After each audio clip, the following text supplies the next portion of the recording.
Sorry friends, আমার ভিডিওটা একটু কেঁপে গিয়েছিল।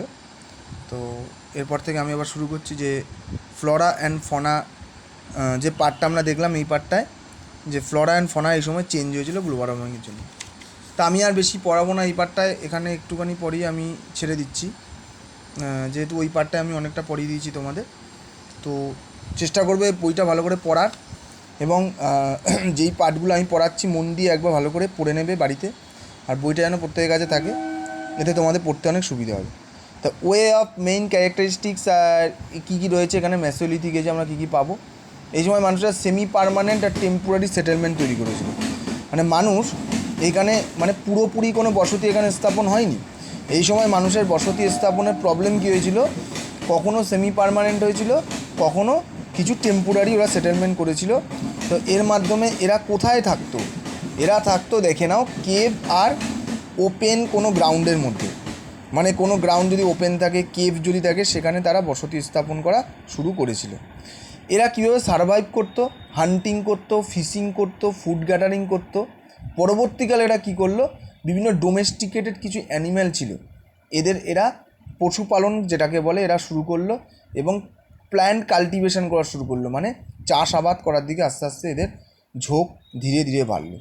এই কালচারকে আমরা প্রি এগ্রিকালচারাল টাইমও বলতে পারি।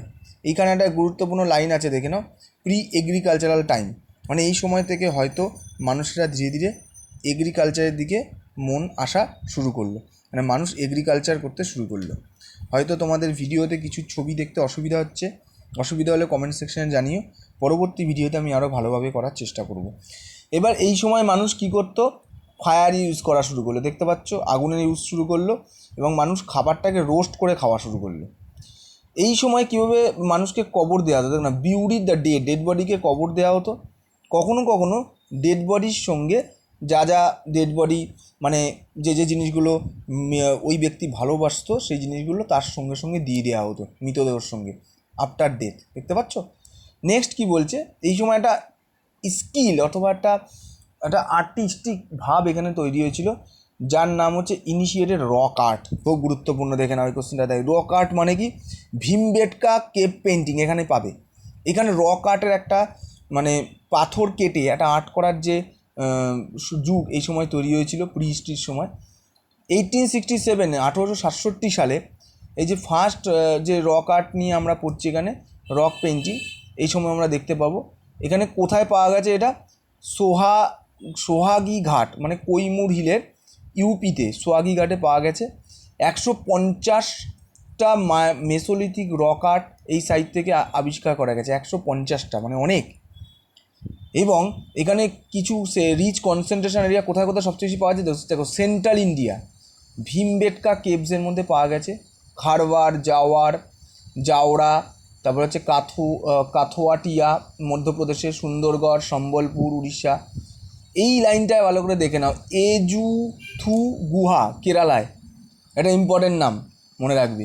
অ্যানিম্যাল ডমিনেট আর সিন মোস্ট ম্যাচিওলিথিক আর্টে, ম্যাক্সিমাম তোমরা দেখতে পারবে এইখানে কীভাবে অ্যানিম্যালকে এখানে ডমিনেট করা হচ্ছে, কীভাবে চাষাবাদ করা হচ্ছে। এবার এই ছবিগুলোই এখানে ম্যাক্সিমাম দেখতে পাওয়া যায়, কীভাবে ওরা চাষ করছে, কীভাবে ওরা অ্যানিমেলে, কারণ এখানে দেখো হান্টার্স হাডারার, সেখানে আমরা দেখতেই পেয়েছি ওরা হান্টার করছে, হাডারা করছে। এবং এই সময় কিন্তু কোনো স্নেকের ছবি পাওয়া যায়, নো স্নেকস আর ডিপেক্টেড।